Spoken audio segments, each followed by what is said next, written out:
The morning sky over Viridia burned red with the light of dying ships.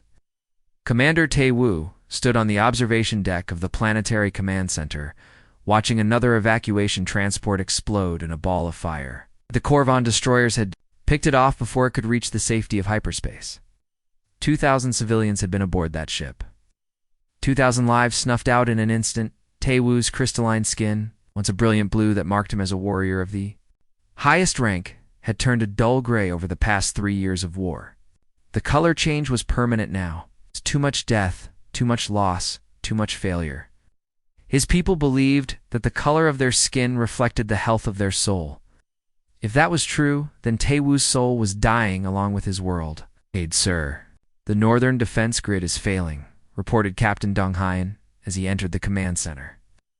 The young pilot's skin still held traces of its original golden hue, but dark veins of gray were spreading across his face and hands.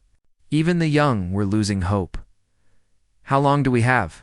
Tae-woo asked, though he already knew the answer would not be good. "Maybe 6 hours before it collapses completely. The Korvan bombardment is too intense. Our shield generators are overloading. Faster than we can repair them."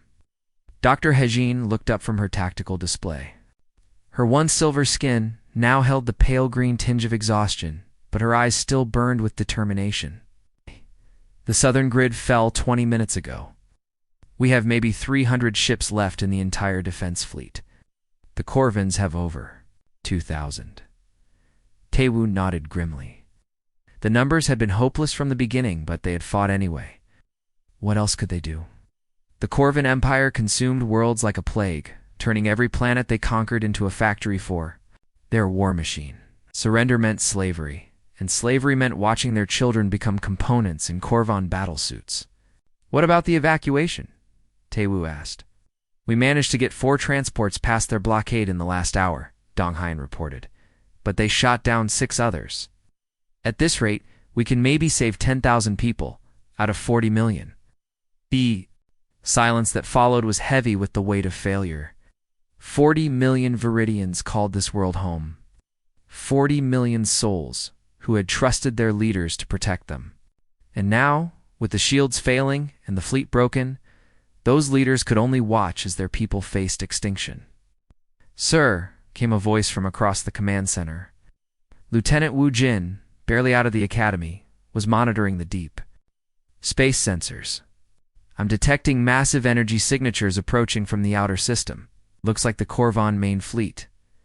Tae-woo closed his eyes.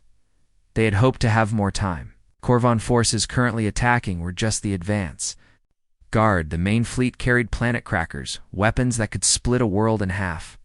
When those ships arrived, there would be no more time for evacuations, no more hope for rescue. "How many ships?" he asked. Woojin's voice was barely a whisper. 50 dreadnoughts, sir. "Maybe more. They'll be here in 4 hours." Dr. Hyjin stood up from her console, her scientific mind already calculating the impossible mathematics of their situation. 50 dreadnoughts, each one capable of destroying a moon. And we have 300 damaged ships, most of them transports and supply. "Vessels, the orbital defense platforms?" Tae-woo asked, though he already knew the answer.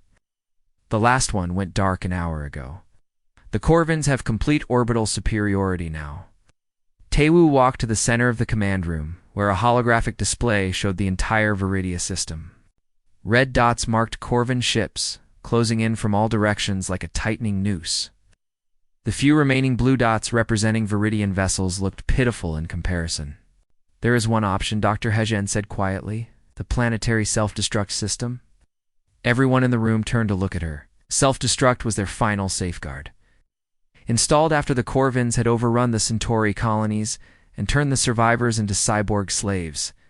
Better to die free than live as machines. "If we activate it now," she continued, "we can take out most of their advanced fleet when they land. It won't stop the main fleet, but it might give the evacuation ships more time." "How much time?" Ha asked. "Maybe an hour, maybe 2. Not enough to save everyone, but enough to save some." Captain Dong-hyun stepped forward. "Sir, my squadron is ready for one last mission. Can take out their landing ships before they reach the surface." You more time to evacuate the civilians? Tae-woo looked at the young pilot. Dong Hyan had lost his entire family in the bombing of the eastern continent. He had every reason to want revenge and no reason to expect to survive, but he was volunteering anyway. How many ships do you have left? Tae-woo asked. 12 fighters. Sir. All of them damaged, but still flyable. 12 fighters against a Corvin invasion fleet. It was suicide, but it was also the only chance they had to save anyone. Do it, Tae-woo ordered. Take your squadron and hit them hard. We'll begin the evacuation countdown. As Dong Haeon left to prepare his fighters, Dr. Hajin approached Tae-woo. Are you sure about this? Once we activate the self-destruct, there's no going back. There's no going back anyway, Tae-woo replied. At least this way, we die on our own terms. The command center erupted into controlled chaos as officers began implementing the evacuation protocol. Warning sirens blared across the planet as the civilian population was directed to the remaining evacuation sites. Most would never make it to the ships in time, but they had to try. Tae-woo activated the planetary communication system. His voice, carrying the weight of a dying world, reached every Viridian still alive on the planet. My people, this is Commander Tae-woo. The Corvin main fleet will arrive in 3 hours. We have done everything we can, but we cannot win this battle. However, we can choose how we face our end. We can die as slaves, or we can die as free beings. I choose freedom. He paused, watching through the windows as the first Corvin landing ships began to breach the atmosphere. They looked like falling stars, beautiful and terrible. The evacuation ships will continue launching until the last possible moment. If you can reach them, go. Live to carry our memory to the stars. If you cannot, then stand with us. Fight with us.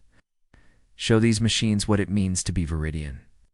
As he ended the transmission, Tae-woo placed his hand on the self-destruct activation panel. The countdown would begin in 2 hours. When the Corvin ground forces were fully committed to the planet's surface, it would be a final, defiant act of a dying race. But as the first explosions lit up the sky from Dong Hyan's desperate attack, something unexpected appeared on the sensor displays. A single object, small and fast, was falling through the atmosphere. It wasn't Corvin.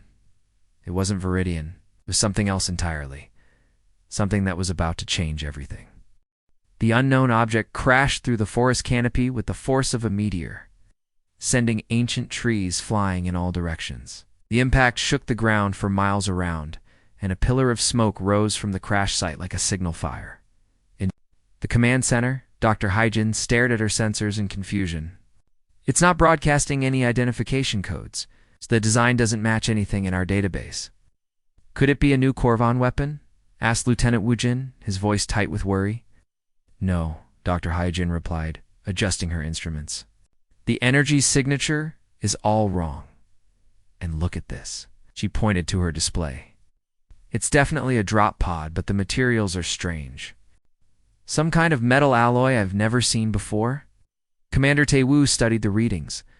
Around him, the command center buzzed with activity as his people continued preparing for the final evacuation. Outside, the sky burned with the light of ongoing battles as Captain Dong Hyan's fighters engaged the Corvin landing forces. Sir? Called out Sergeant Min-ho from the communications station. Captain Dong Hyan is requesting permission to investigate the crash site. He says he can break away from the battle for a few minutes. Tae-woo considered this. Every minute counted. Now with the Corvin main fleet approaching and the self-destruct countdown drawing closer. But the unknown pod represented a mystery, and mysteries could be dangerous. Tell him to be careful, Tae-woo ordered. Quick look only. If it's a threat, he pulls back immediately. Captain Dong Hyan's fighter broke away from the aerial battle and dove toward the forest. His golden skin had darkened to bronze over the past hour of combat, the stress of continuous fighting taking its toll. Aye. Below him, the crash site was easy to spot. The pod had carved a deep furrow through the woods, leaving a trail of destruction half a mile long. He landed his fighter in a small clearing near the pod and climbed out. The air smelled of burned metal and ozone as he approached the crash. sight, he could see that the pod was unlike anything in Viridian or Corvin design. It was sleek, but sturdy. It's built for survival rather than elegance. The pod was partially buried in the soft earth, but its hatch was clearly visible. To Dong Hai's surprise, it was opening. Steam hissed from the pod's interior as the hatch cycled through its sequence. Dong Haiyan raised his energy rifle, ready for anything. What emerged was not what he expected. The being that climbed out of the pod was roughly humanoid, but clearly not Viridian. Its skin was a strange pinkish-brown color that didn't shift with emotions. It was shorter than a Viridian, but more muscular, with thick limbs and a broad chest. Its face was covered with dark hair, and its eyes were small and dark. The creature looked around, taking in the destruction of the forest, then focused on Dong Haiyan. It raised its hands in what appeared to be a peaceful gesture, and spoke in a language Dong Haiyan had never heard before. "I don't understand," Dong Haiyan said in Viridian, keeping his weapon ready. The creature seemed to think for a moment, then tapped something on its wrist. A small device began glowing, and when the creature spoke again, the words came out in accented but understandable Viridian. "My name is Staff Sergeant Ji-hoon. I am a soldier of the Human Colonial Defense Force. My ship was damaged in battle and my escape pod brought me here." "Where am I, human?" Dong Haiyan had never heard of such a species. "You're on Viridia. We're under attack by the Corvin Empire.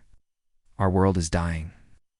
Ji-hoon looked up at the sky where the flashes of battle were clearly visible. His expression grew serious. "Corvins, I've heard of them. Machine Empire, right? They enslave the Rigel colonies. You know about the Corvins?" Dong Haiyan asked, lowering his weapon slightly. "My people have been fighting them for 2 years. They hit our outer colonies first." Ji-hoon looked at the Viridian pilot more closely. "You're losing, aren't you?" Dong Haiyan's skin darkened to a deep bronze. "Yes, they have too many ships, too many soldiers. We're evacuating what civilians we can, but most will die when we activate the planetary self-destruct." "Self-destruct?" Ji-hoon's eyebrows rose. "You're going to blow up your own world? It's better than letting them turn us into slaves." Dong Haiyan's voice was bitter. "At least this way we die free." Ji-hoon was quiet for a long moment, studying the burning sky. Then he looked back at Dong Haiyan. "How long do you have?" "Maybe an hour before the main fleet arrives. The self-destruct activates when they land." "And how many of you are left?" 40 million on the planet. "Maybe 300 ships in our defense fleet." Ji-hoon whistled softly. "Those are terrible odds." He paused, then asked, "Can you take me to your commander?" Dong Haiyan hesitated. Every instinct told him to get back to the battle, to spend his remaining time fighting the enemy. Oh. But there was something about this human that made him curious. The being showed no fear, even when told about the hopeless situation. "Why?" Dong Haiyan asked. "Because I might be able to help," Ji-hoon replied. "I've fought the Corvans before. I know how they think." The flight back to the command center took only minutes, but it was enough time for Ji-hoon to see the scope of the disaster. Burning cities dotted the landscape below. Corvin landing ships were touching down across the planet, disgorging their machine soldiers. The few remaining Viridian fighters were vastly outnumbered. "How many people are you evacuating?" Ji-hoon asked through the fighter's communication system. "Maybe 10,000 if we're lucky," Dong Haiyan replied. "The Corvins are shooting down most of our transport ships." Ji-hoon was quiet for the rest of the flight at the command center. Tae-woo was coordinating the final evacuation efforts when Dong Haiyan arrived with his strange passenger. The human's appearance caused a stir among the Viridian officers. But Tae-woo was too focused on the crisis to waste time on curiosity. Commander Dong Haiyan said, "This is Staff Sergeant Ji-hoon. He's from a species called humans. They've been fighting the Corvins too." Tae-woo looked the human up and down. "I've never heard of your people. We're new to this part of the galaxy," Ji-hoon replied. "But we've been dealing with the Corvin problem for a while now." "Then you know how hopeless this is," Tae-woo said. "We're outgunned, outmanned, and out of time." Ji-hoon walked to the tactical display, studying the positions of the Corvin forces. His expression was thoughtful as he examined the data. Around him, the Viridian officers continued their desperate work. You're planning to blow up the planet when they land? He asked. It's the only way to take some of them with us, Dr. Hyjin said from her station. We can't win, but we can make them pay. Ji-hoon nodded slowly. I understand the logic. But what if there was another way? There is no other way, Tae-woo said firmly. We've run every simulation, considered every option. This is how it ends. Maybe, Ji-hoon said, I'd like to propose something different. He turned to face the Viridian commander, and for the first time since the crisis began, Tae-woo saw something in an alien's eyes that he hadn't expected to see again. Hope. Cancel the self-destruct, Ji-hoon said calmly. One human might not be able to save your world, but I can sure as hell make the enemy pay for taking it. The command center fell silent. Even the constant chatter of radio communication seemed to fade as every Viridian officer turned to stare at the strange alien who had just proposed the impossible. Tae-woo's crystalline skin flickered with the faintest hint of blue. Commander Tae-woo stared at the human for a long moment. The faint blue flicker in his crystalline skin was the first sign of hope he had felt in months. But hope was dangerous. Hope could get people killed. You want me to cancel the self-destruct? Based on the word of one alien soldier? Tae-woo asked. It's a soldier from a species we've never heard of? Ji-hoon nodded calmly. That's exactly what I'm asking. Give me access to your tactical data and 30 minutes of your time. If I can't show you a better way to fight, then activate your self-destruct. Dr. Hyjin looked up from her station. Sir, the Korvan main fleet will be here in 57 minutes. If we're going to do this, we need to decide now. Tae-woo felt the weight of 40 million lives pressing down on him. Every choice he made could mean the difference between life and death for his people. But looking at this human, he saw something that had been missing from his own officers for months. Confidence. Show me, he said. Ji-hoon approached the main tactical display and began studying the data. His movements were quick and efficient, his eyes taking in vast amounts of information in seconds. The Viridian officers watched him with a mixture of curiosity and skepticism. Your defensive positions are wrong, Ji-hoon said after a few minutes. You're trying to hold fixed points against a superior force. That's a recipe for disaster. Those positions protect our major cities, protested Captain Dong-hin. If we abandon them, millions will die. Millions are going to die anyway if you fight like this, Ji-hoon replied bluntly. The Korvans are machines. They think in patterns, follow protocols. They expect you to defend your cities, so they bring overwhelming force to crush your defenses. Manipulated the display, showing the Korvan attack patterns. Look at this. Every assault follows the same structure. Orbital bombardment, followed by landing forces, followed by occupation. They've done this on 100 worlds. So what do you suggest? Asked Dr. Hyjin, her scientific mind intrigued despite her doubts. We don't fight their war, Ji-hoon said. We fight ours. Mobile units, hit-and-run tactics, guerrilla warfare. Make them chase us instead of sitting still while they pound us to pieces. Lieutenant Woo-jin shook his head. It's not how Viridians fight. We stand our ground. We defend our homes. And how's that working out for you? Ji-hoon asked. The question was harsh, but fair. Tae-woo studied the humans' proposed changes. These tactics would mean abandoning the civilian population centers. No, it would mean protecting them differently, Ji-hoon corrected. Instead of trying to hold ground, we evacuate the civilians to hidden shelters, while mobile strike teams hit the Korvans where they're weak. Supply lines, communication arrays, isolated units. But our people will think we've abandoned them, Dong-hyun protested. Your people will be alive, Ji-hoon replied. That's what matters. Dr. Hyjin ran the human's suggestions through her tactical computer. The results were surprising. The casualty projections are actually lower than our current strategy. Significantly lower. Because we're not feeding our people into a meat grinder, Ji-hoon explained. We're making the Korvans come to us, on our terms, where we have the advantage. Young engineer Kyung-soo, who had been quietly listening, spoke up.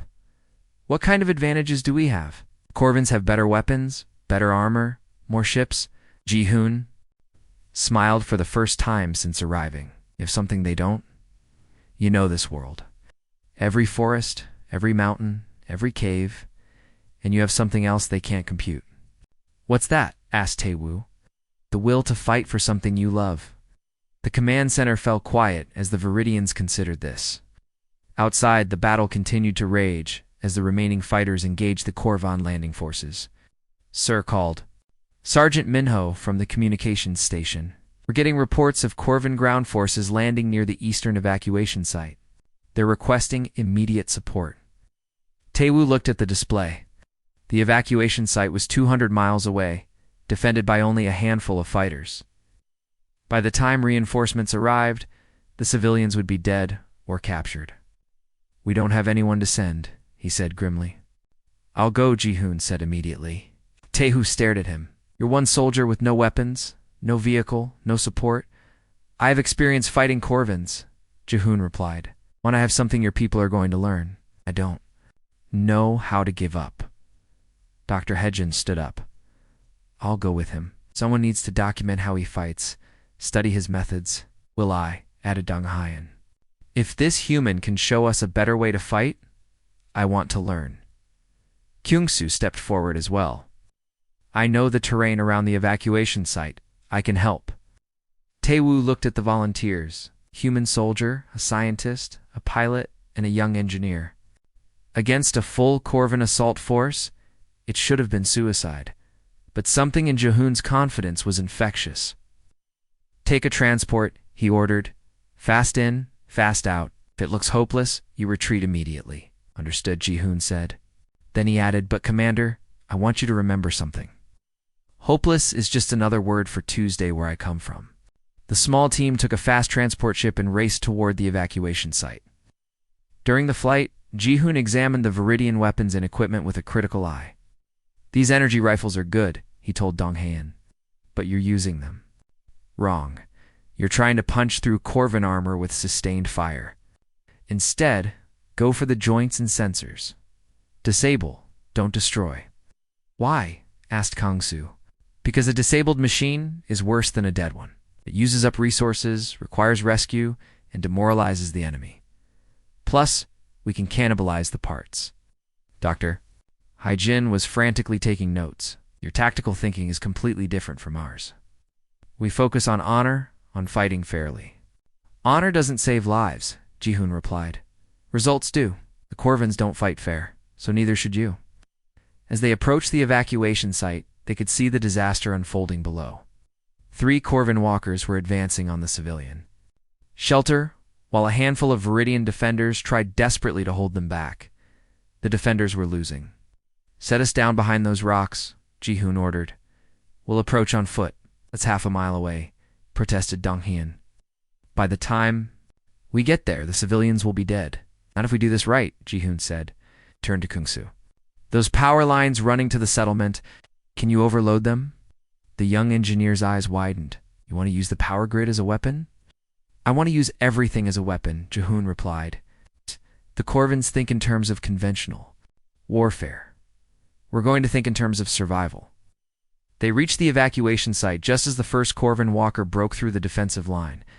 The machine stood 30 feet tall, its weapon systems charging to eliminate the remaining defenders. Now Ji-hoon whispered Kyung-soo activated his sabotage program. The power lines exploded in a shower of sparks and lightning, creating a massive electrical discharge that arced across the walker's metal frame. The machine's systems shorted out, and it toppled over like a falling tree. Impossible, breathed Dr. Haijin. We never thought to use the infrastructure against them. That's because you think like civilized people, Ji-hoon said. I think like a human. The second walker turned toward their position, its sensors trying to locate the source of the attack. But Ji-hoon was already moving, leading the team in a flanking maneuver that kept them out of the machine's line of sight. Dong Hyeon, can you get behind that third walker? He asked. Yes, but my rifle won't penetrate its armor. It doesn't need. 2, just hit the optical sensors on the back of its head. Blind it. As Dong Hyeon moved into position, Ji-hoon grabbed a fallen energy cell from one of the destroyed defensive positions. Kel-soo, how long until this thing overloads if I damage the containment field? Maybe 30 seconds, the engineer replied. but you'd have to get close enough to place it manually. That's what I'm counting on. What happened next would become legendary among the Viridian resistance. Ji-hoon sprinted directly toward the second walker, dodging its weapon's fire with moves that seemed impossible for such a heavily built creature. When he reached the machine's legs, he attached the overloaded energy cell and rolled away. Just as it exploded, the walker's leg support gave out, and the massive machine crashed to the ground.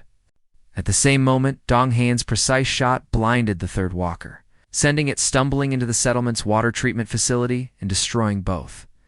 In less than 10 minutes, 3 Corvin walkers had been destroyed by 4 beings using nothing but improvised tactics and the environment itself. The surviving Viridian defenders stared in amazement as Ji-hoon helped coordinate the evacuation of the remaining civilians. Dr. Hejin was documenting everything, her scientific mind, racing to understand how the human had achieved the impossible. "How did you know that would work?" she asked. Ji-hoon shrugged. "I didn't. But when you're fighting for your life, you try everything. That's what humans do. We adapt, we improvise, we refuse to quit." As they loaded the last of the civilians onto the transport, Kung-soo approached Ji-hoon with wonder in his eyes. "You just changed everything. If we can do this everywhere, if we can fight like this..." "You can," Ji-hoon said. "But first, you have to stop thinking like victims and start thinking like survivors." The flight back to the command center was quiet, but it was a different kind of quiet than before. It was the quiet of people who had seen the impossible become possible, who had witnessed hope take physical form. Dr. Hyjin continued taking notes, but now her recordings contained something new. Analysis of human psychology, human tactics, human determination. She was beginning to understand that humanity's greatest weapon wasn't technology or numbers. It was their absolute refusal to accept defeat. News of the evacuation site victory spread through the Viridian resistance like wildfire. Within hours, Commander Taewoo's communication channels were flooded with reports from across the planet. Survivors who had been hiding in caves and ruins were emerging, asking for orders. For the first time in months, his people wanted to fight instead of just survive. "Sir, we're receiving over 200 requests for tactical support," reported Sergeant Minho from the communications station. "Groups ranging from 12 to 50 survivors, all asking how to fight like the human." Taewoo looked at Ji-hoon, who was studying the incoming reports with interest. The human had barely rested since returning from the evacuation site instead, spending his time analyzing Corvin patrol patterns and teaching basic guerrilla tactics to anyone who would listen. "Can you handle this?" Taewoo asked. 200 groups spread across 6 continents? Not alone, Ji-hoon replied. But I can train leaders. Me your best people and I'll teach them to teach others. That's how resistance movements work. Doctor? Hyjin looked up from her analysis station. I've been studying the battle recordings from the evacuation site. The Corvin response patterns are fascinating. They're adapting to our conventional tactics within minutes, but they seem confused by the humans' methods. Confused how? Asked Captain Dong Haen. They keep trying to calculate probability matrices for Ji-hoon's actions, but humans don't follow mathematical patterns. They follow instinct, emotion, and creativity. The Corvin computers can't predict that. Ji-hoon nodded. That's our advantage. Machines think in straight lines. Humans think in spirals, circles, and sometimes complete chaos. We need to teach your people to think like humans. Over the next few days, Ji-hoon established training camps in hidden locations across the planet. He worked with former police officers, teachers, engineers, and farmers, teaching them the basics of asymmetric warfare. His first and most important student was Sergeant Minho, a former Viridian police officer who had lost his family in the initial invasion. Forget everything you know about fair fighting, Ji-hoon told the assembled group leaders. Fair fighting is how you lose against a superior enemy. We're going to fight dirty, and we're going to win dirty. Minho raised his hand. Our people have trouble with this concept. Viridians value honor in combat. Honor is a luxury you can't afford right now, Ji-hoon replied bluntly. Your choice is simple. Fight with honor and die, or fight to win and live. Dead heroes don't save anyone. The training was intense. Ji-hoon taught them to use improvised explosives, to sabotage enemy equipment, to strike from ambush and disappear. Before the enemy could respond, most importantly, he taught them to think like predators instead of prey. The Corvins expect you to defend positions, he explained during one session. So we never defend. We attack, we retreat, we attack again. We make them chase shadows while we pick them apart piece by piece. Communications officer Yu Jin, who had joined the resistance after her transport was shot down, was learning to coordinate the growing network of resistance cells. How do we keep all these groups from getting in each other's way? Simple communication. Protocols, Ji-hoon said. Each cell operates independently, but shares intelligence. If one group hits a target, the others know to avoid that area for 24 hours. The Corvins will flood the zone with reinforcements, but they'll be chasing ghosts. The first coordinated resistance operation took place on the 4th day. 12 separate cells attacked Corvin supply convoys simultaneously across 3 continents. The attacks were small but effective, destroying fuel depots, communication arrays, and transport vehicles. The results exceeded everyone's expectations. The Corvins, accustomed to facing organized military resistance, were caught off guard by the scattered, seemingly random attacks. Their response was predictable. They sent large forces to secure the attack sites. But by then, the resistance fighters had melted away into the civilian population. It's working, reported Dr. Haijin, as she analyzed the Corvin response patterns. They're diverting significant resources to hunt down the resistance cells. Their main offensive operations have slowed by 30%. But success came with a price. The Corvins began implementing harsher measures against the civilian population, conducting random searches and executions in an attempt to root out the resistance. The reports of these atrocities only fueled more people to join the fight, Sir Minho reported during a briefing. We've got over 3,000 active fighters now, and the number is growing every day. But the Corvins are getting smarter. They're starting to adapt to our tactics. Ji-hoon had been expecting this. Show me their new patrol patterns. The holographic display showed Corvin forces moving in smaller, more flexible units. They were no longer following predictable routes, and they had started using decoy convoys to lure resistance fighters into traps. They're learning, Ji-hoon. Observed, good.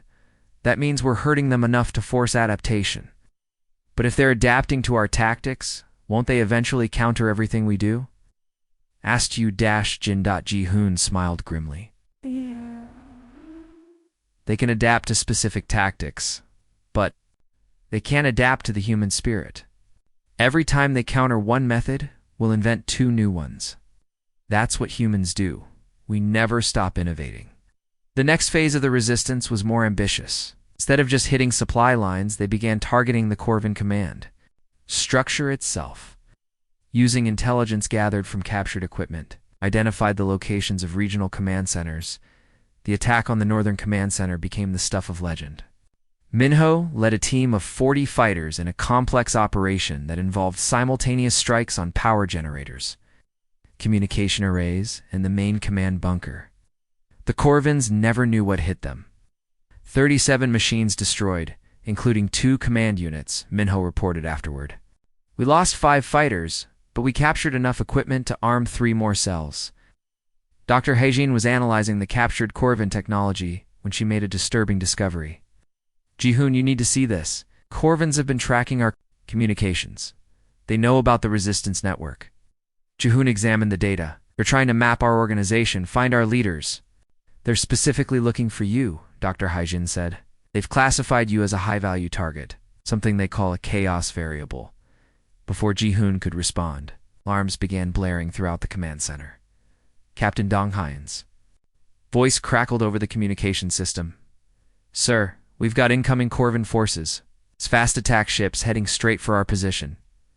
How many? Demanded Tae-woo. 50 ships, maybe more? They're not here for occupation. This is a targeted strike. Ji-hoon grabbed his equipment. They're coming for me. If I stay here, I'll get everyone killed. Where will you go? Asked Minho. The old university district.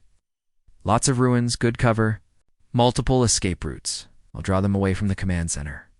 You can't face 50 ships alone, protested Donghin. I won't be alone, Ji-hoon replied. Every resistance fighter in the city will converge on that location. We'll show the Corvins what happens when they try to corner a human.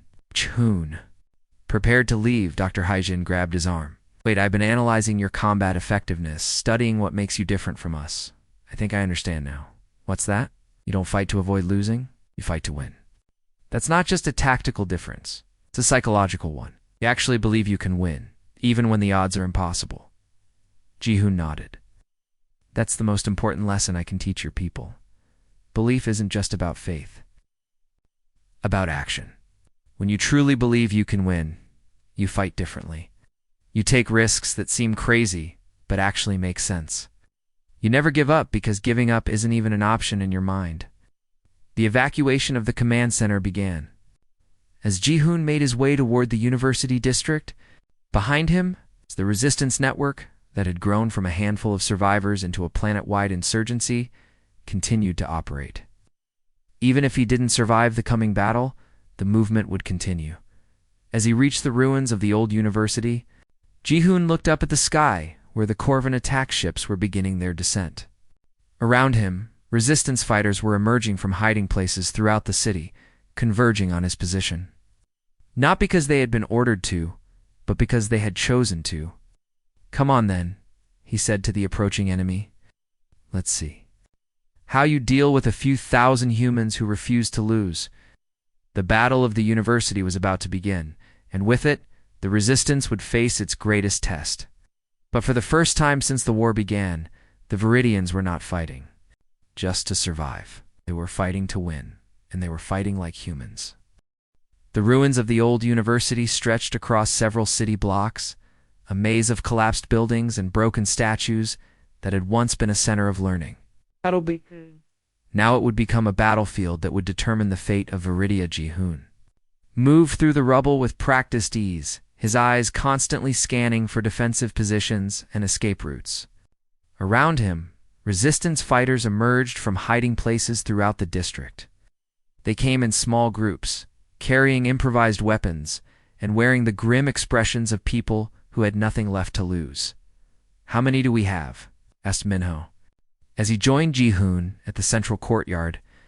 Maybe 800 fighters in the immediate area, Ji-hoon replied. More are coming from the outer districts, but they won't arrive for another hour. Above them, the Corvin attack ships were descending through the atmosphere like falling stars. Their sleek, angular forms cut through the smoke-filled sky with deadly precision. These weren't the clumsy invasion transports they had been fighting. These were hunter-killer vessels designed for one purpose, eliminating high-value targets. Sir, called out Yu-jin from her portable communication unit, Commander Tae-woo is requesting your status. Tell him we're about to find out if all... This training was worth it, Ji-hoon replied. He turned to address the assembled fighters. Listen up. The Corvins are coming for me specifically. That means they're going to focus their attack on wherever I am. We're going to use that against them. The fighters gathered closer, their faces showing a mixture of fear and determination. These weren't professional soldiers. They were teachers. Farmers, engineers, and shopkeepers who had lost everything and chosen to fight back. The plan is simple, Ji-hoon continued. We split into 3 groups. Group 1 sets up in the library ruins to the north. Group 2 takes the administration building to the south. Group 3 stays here with me in the central courtyard. When the Corvins attack, they'll expect us to scatter. Instead, we're going to pull them into a trap. Minho studied the layout. They'll surround us. We'll have nowhere to run. We're not running, Ji-hoon said. We're going to teach them why cornering a human is a bad idea. The first Corvin ships landed in the plaza. Outside the university, their armored doors opened with mechanical precision, disgorging ranks of Corvin soldiers. The machines moved in perfect formation, their sensors sweeping the area for signs of their target. From her position in the library ruins, tech specialist Ah Young watched the enemy deployment through her scope. The Corvins had brought everything. Heavy assault units, aerial drones, and mobile artillery. It was enough firepower to level a small city. They're taking this seriously, she whispered into her communicator. Good, came Ji-hoon's reply. When your enemy brings everything they have, it means they're scared. The Corvin forces advanced methodically, their scanners probing every shadow and hiding place. They had fought resistance movements before, but always against opponents who followed predictable patterns. The Viridians had been different, chaotic, and unpredictable, but they still seemed to follow some form of logic. This human was something else entirely. The first exchange of fire came when a Corvin patrol unit detected movement in the administration building. Energy beams lanced through the air, striking the ancient stone walls and sending chunks of masonry flying. The Viridian fighters responded with their own weapons, but their shots seemed to have little effect on the heavily armored machines. "They're too well protected," reported one of the fighters. "Our weapons barely scratch them." "And don't try to scratch them," Ji-hoon replied calmly. "Remember what I taught you. Disable, don't destroy." The resistance fighters adjusted their tactics, aiming for sensor arrays and joint mechanisms instead of trying to penetrate the main armor. Slowly, the Corvin advance began to falter as their units lost mobility and targeting capability, but the machines adapted quickly. They began using coordinated fire patterns, forcing the Viridians to take cover while aerial drones provided overwatch. The superior firepower of the Corvin forces began to tell. "We're getting pinned down," Minho reported. "They're boxing us." "Imperfect," Gi-hoon said. "Now comes the fun part."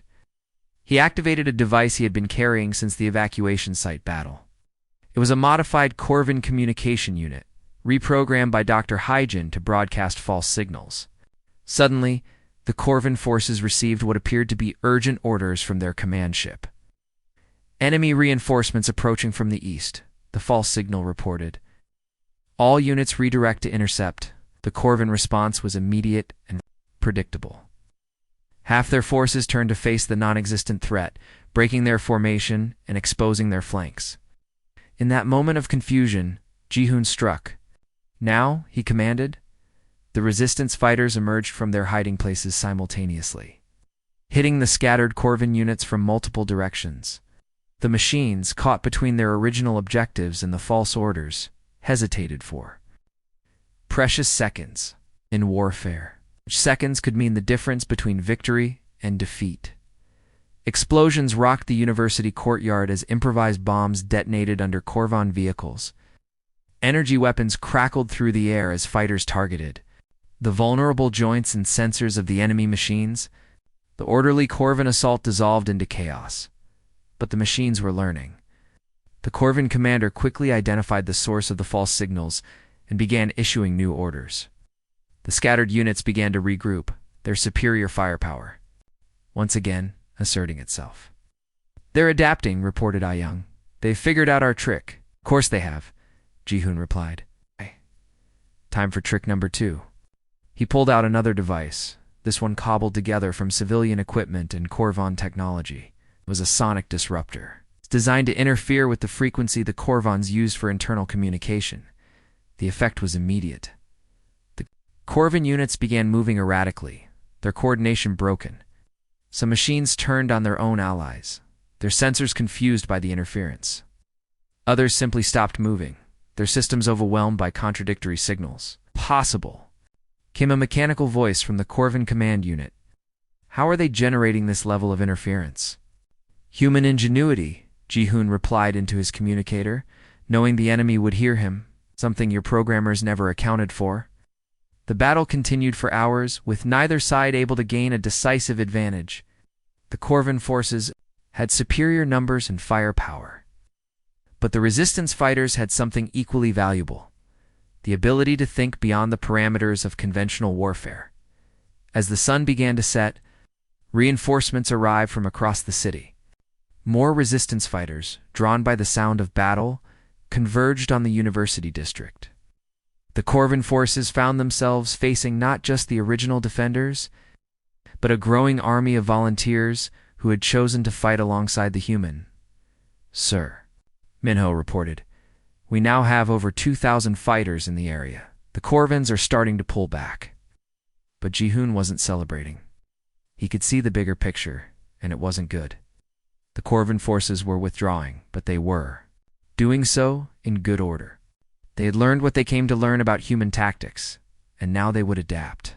They're going to come back, he told Minho. When they do, they'll be ready for everything we've shown them. As if summoned by his words, new signals appeared on the communication channels. The Corvin main fleet, which had been orbiting the planet, was moving into attack position. They were preparing for a full-scale bombardment. Sir, came Dr. Hajin's voice over the communicator. The Corvin fleet is powering up their main weapons. They're going to level the entire district. Ji-hoon looked around at the fighters who had followed him into battle. They were exhausted, wounded, but still ready to fight. They had learned to think like humans, to never give up even when the odds were impossible. There's something else, Dr. Hyjin continued, her voice tight with emotion. I've been monitoring long-range communications. I've detected ships approaching. From outside the system, energy signatures are unknown, but they're definitely not Corvin. Ji-hoon felt a spark of hope. How many ships? I can't get an exact count, but it's a lot. Maybe 50, maybe more. They'll be here within the hour. Turned to Minho. Get everyone to the shelters. If those are human ships, we need to survive long enough for them to arrive. What about you? I'm staying. Someone needs to coordinate the resistance until help arrives. As the resistance fighters retreated to the underground bunkers, Ji-hoon remained in the ruins of the university. Above him, the Corvin fleet prepared to rain destruction on the city. In the distance, unknown ships raced through space toward a world that had learned to fight like humans. The battle for Viridia was about to enter its final phase. And for the first time since the war began, the outcome was no longer certain. Ji-hoon looked up at the stars and smiled. In the darkness of space, he could almost see them coming. His people, his species. The cavalry that every human hero knew would arrive just when all seemed lost. The tide was about to turn. The Corvin bombardment began at exactly midnight. Beams of energy lanced down from the orbiting fleet, turning entire city blocks into glowing craters. The ancient university where Ji-hoon had made his stand disappeared in a flash of superheated plasma. The very air seemed to burn as the alien machines unleashed their fury on the world below, in the underground bunkers. The Viridian resistance fighters huddled together as the ground shook above them. The rumbling was constant now, like the footsteps of angry gods walking across their world. Through the reinforced walls, they could hear the screams of metal and stone being torn apart. How long can these shelters hold? Asked Minho, his voice barely audible over the destruction above. They were built to withstand natural disasters, replied Dr. Hyjin. But this level of bombardment was never anticipated. Commander Tae-woo, who had joined the survivors in the main bunker, checked his communication devices. Still no contact with the surface? The Corvins are jamming everything. What about those unknown ships? Asked Yujin. Are they still coming? They are? They might be too late, Tae-woo said grimly. The Corvins will turn this entire world into ash before anyone can stop them. Suddenly, the bombardment stopped. The silence was more terrifying than the noise had been, because it meant the Corvins were preparing for something worse. The emergency periscope, they could see the devastation above. The once beautiful capital city was now a landscape of twisted metal and burning ruins. Look, whispered Ah-young, pointing at the periscope display. The ships are landing. Corvin transports were descending through the smoke and flames, bringing fresh troops to finish what the bombardment had started. But these weren't ordinary occupation forces. These were the elite units, the ones designed to hunt down and eliminate the last pockets of resistance. They're looking for survivors, Tae-woo observed. I want to make sure every last Viridian is dead or captured. As the first Corvin soldiers began moving through the ruins, their sensors probing for signs of life, something unexpected happened. The sky above them began to shimmer with new lights. It's not the harsh red glow of Corvin weapons, but the clean blue-white of human fusion drives. Contact, came a voice through the emergency communication system. It was speaking in accented Viridian, but the underlying tones were unmistakably human. This is Admiral Park of the Human Colonial Defense Force. Viridian Resistance, please respond. The bunker erupted in cheers as Dr. Hajin grabbed the communicator. This is Dr. Hajin of the Viridian Defense Command. We have survivors in underground. Shelters throughout the city. Understood, Doctor. We're beginning our attack run now. Stay in your shelters until we give the all clear. Like through the periscope, they watched as the human fleet engaged the Corvin forces. The battle was unlike anything they had seen before. Where the Corvins fought with mechanical precision, the humans fought with controlled chaos. Their ships darted and weaved through space like living things, their weapons firing in patterns that seemed random but were devastatingly effective. They fight like Ji-hoon, breathed Minho. The whole fleet fights like Ji-hoon. The human assault was relentless. Fighters screamed through the atmosphere, their weapons targeting Corvin ground forces with surgical precision. Larger ships engaged the Corvin fleet in orbit, their tactics unpredictable and aggressive. Within minutes, mechanical perfection of the Corvin formation began to crumble. But the humans weren't just fighting to win, they were fighting to save lives. Even as they battled the Corvin fleet, human rescue ships were landing in the ruined city, their crews searching for survivors. The voice of Admiral Park continued to coordinate both the battle and the rescue efforts. Marine units, we have life signs in Sector 7. Corvin forces are moving to intercept. Copy that, Admiral. This is Captain Yoon-young. We're on our way. Name meant something to the survivors in the bunker. Dr. Haijin had been monitoring human communications, and she had learned that Captain Yoon-young was Ji-hoon's sister. The human soldier who had saved their world had family among the rescuers. The battle above continued for hours. The outcome was never in doubt. The Corvin forces, designed to fight logical opponents, couldn't adapt to the chaotic human tactics.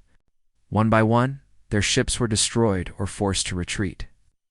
The mechanical empire that had conquered dozens of worlds was being beaten by a species that refused to follow the rules of conventional warfare. As dawn broke over the devastated city, the last Corvin ships fled into hyperspace. The human fleet had won a complete victory, but the cost was visible everywhere. Viridia was free, but it was also nearly destroyed.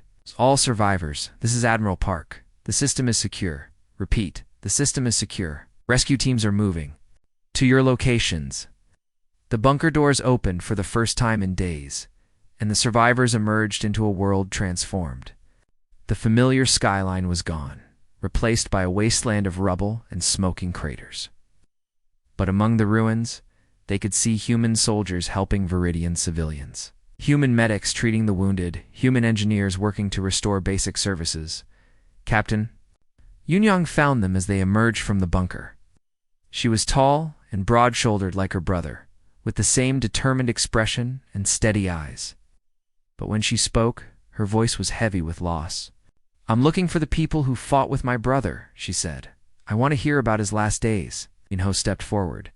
He saved us all. He taught us to fight like humans. He showed us that hope was stronger than fear. Where is he now? Yoon-young asked, though her expression suggested she already knew the answer. He died defending the communication center, Dr. Haijin said softly. He held off an entire Corvin assault force so we could call for help. His message reached her fleet. Yoon-young nodded, her face showing the controlled grief of a professional soldier. Then he completed his mission. That's what he would have. Wanted. Over the following weeks, the human fleet worked alongside the Viridian survivors to rebuild their world. But more than that, they began building something new. The shared struggle had created bonds between the two species that went beyond mere alliance. Admiral Park established a joint command center in the ruins of the old government building. We're forming a new organization, he announced to the assembled leaders, the Galactic Defense Alliance. Humans and Viridians working together to stop the Corvin expansion. What about other species? Asked Commander Tae-woo. There are dozens of worlds under Corvin occupation. We're going to liberate them all, replied Admiral Park. One world at a time, if necessary. The Corvins have had their way for too long. Dr. Haijin raised her hand. I've been studying the human tactics that Ji-hoon taught us. I think they could be adapted for use by other species. We could create a training program, teach everyone to fight like humans. It's an excellent idea, said Admiral Park. Call such a program? The Ji-hoon Protocol, she replied. Named after the human who showed us that impossible is just another word for difficult. The memorial service for Ji-hoon was held in the ruins of the university where he had made his final stand. Representatives from both species attended, along with delegations from 3 other worlds that had been liberated by the human fleet. His grave marker was simple: Staff Sergeant Ji-hoon, Human Colonial Defense Force. He taught us to fight like humans. Captain Yoon-young stood before the assembled crowd, her voice carrying across the ruins. My brother once told me that humans don't calculate probability, we create possibility. Today, we create the possibility of a galaxy where freedom means something again. As the ceremony ended, construction began on the first joint human Viridian starship. It would be called the Ji-hoon, and it would carry the fight to the Korvan Empire using tactics that combined human ingenuity with Viridian technology. Captain Dong Hyen, now promoted to squadron leader, watched the construction with satisfaction. His skin had returned to its natural golden color, reflecting the hope that had replaced despair. Around him, young pilots from a dozen different species were learning to fly using human tactics. Remember, he told his students, when the enemy expects you to retreat, you advance. When they expect you to surrender, you fight harder. When they tell you something is impossible, you prove them wrong. That's what it means to fight like a human. The final entry in Dr. Hygien's research log read, "The human factor is not a weapon or a technology. It is a way of thinking, a refusal to accept defeat, and a willingness to sacrifice for others." Ji-hoon was not just one human. He was the embodiment of his entire species. And now, through his example, we have all learned to be a little more human. The war against the Korvan Empire would continue for years, but the outcome was no longer in doubt. The galaxy had learned that some things were worth fighting for, and that humans would never stop fighting for them. In the deepest bunkers of the Korvan homeworld, artificial intelligences ran probability calculations on their chances of victory. For the first time in their existence, the numbers showed something they had never seen before: the possibility of defeat. They had learned too late that when humans said they would never give up, they meant it literally. And now, an entire galaxy was learning to think like humans. The tide had turned, and it would never turn back.